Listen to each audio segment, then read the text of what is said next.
Hi everyone, it's Susan Winter here, your life and love mentor. Thank you for coming back to my channel, those of you who are in my YouTube family of friends and subscribers. And if you're new, listen up because I think you're going to hear some things you like, and if you do like, please subscribe.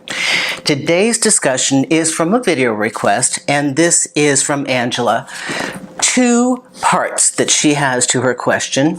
One has to do with when to go no contact, and the other has to do with when to listen to a trusted friend. Two great conversations. So here we go. Angela writes, I shortly dated a guy and I was totally hooked. It didn't work out and I went no contact when he wanted to stay friends. Our mutual friend admits his behavior was not okay, but she can't stand that I think he didn't care, even if I know he's not a bad guy, and says that I'm overreacting. What do you do when the opinion of someone you trust makes you doubt yourself and prevent you from letting go?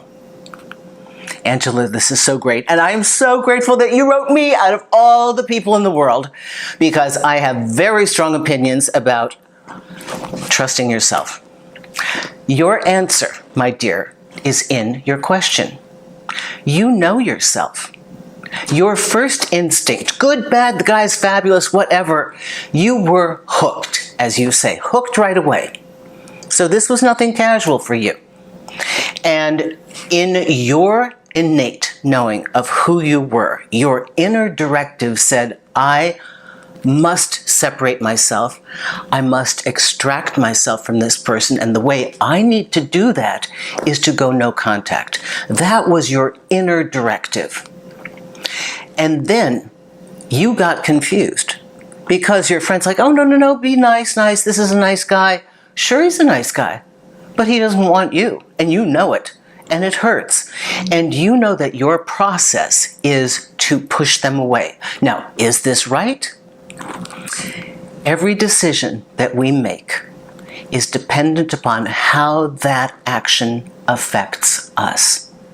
For example, playing nice with somebody that you've had sex with, that you really liked, that you really like. And suddenly they're like, I'm not into it, or oh, let's be friends. That can be really excruciating. But wouldn't it be wonderful if you were able to listen to yourself and say, you're not bad, you're not wrong. I need to be away from you. I need to go no contact. I really liked you. This is my process, maybe in the future. And this, you see, what I love about this is you said makes you doubt yourself and prevents you from letting go. So Angela, it is my opinion, just reading this, that the only way you can let go is to completely eliminate this person.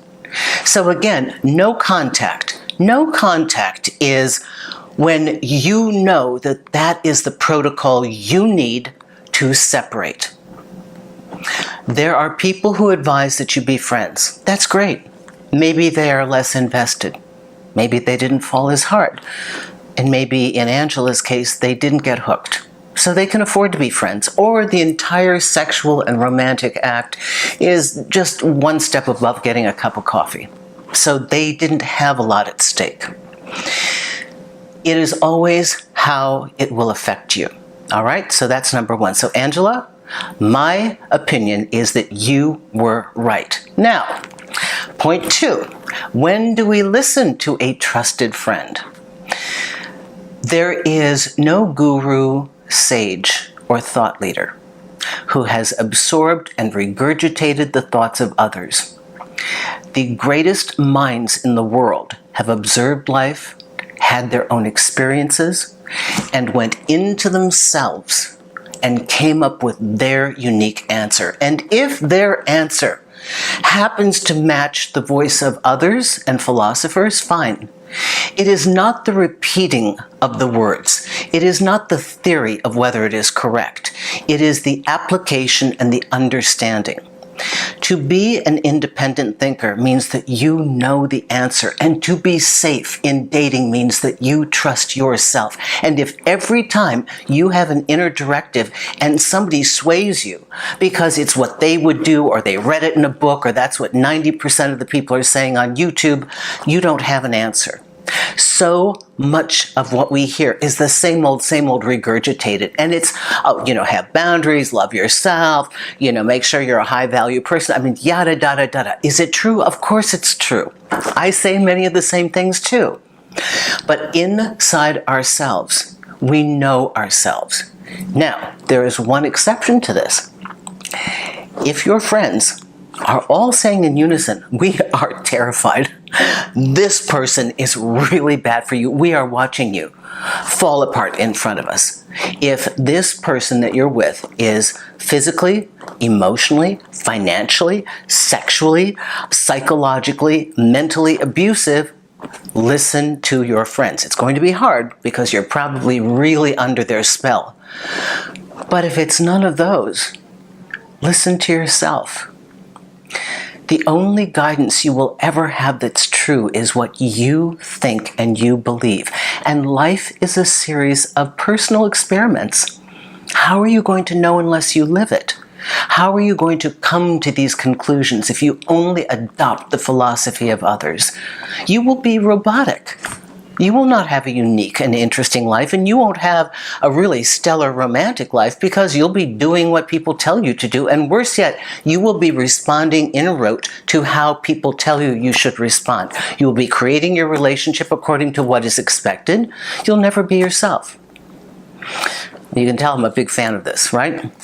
If there's ever anything that you have thought is unique, interesting, true, grounded, or wise, I guarantee you, it was discovered through experience, thoughtfulness, and going into oneself and seeing over and over and over if that course of action was correct.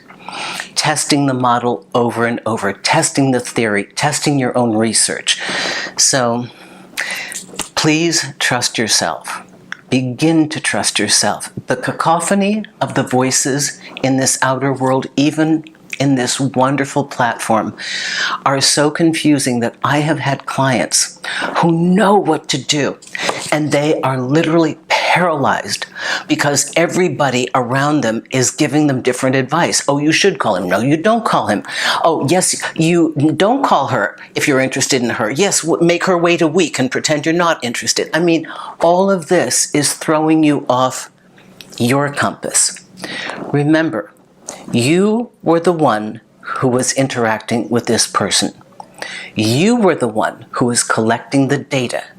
You were the one whose internal computer was racking up all the information, because we have this computer that is reading everything.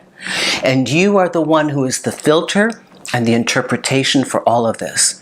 So to trust someone else who has a second-hand opinion of what they've heard or they assume, which is normally the case, is never going to be accurate. So Angela, trust yourself. Yes, you need to block him. Not because he's bad or wrong, because that's your process. And if you're uncomfortable with this, you say, send the person a note. I'm sorry, I know you're a good person. You didn't want what I wanted. This is what I have to do. You're not bad, you're not wrong. It's just my process. I hope this helps you. Susan Winter for SusanWinter.net. If you want to work with me, go to the consultation page. If you're interested in a day with Susan, wow, I'm doing about 2 people a week. It is the only time I see you in person, and it's an extraordinary experience for me to get in, roll up my sleeves, and really get your problem taken care of. So, also sign up for my newsletter. That will alert you as to all of my public appearances, when I'm having workshops, and anything else that could be of interest to you. Thanks a lot.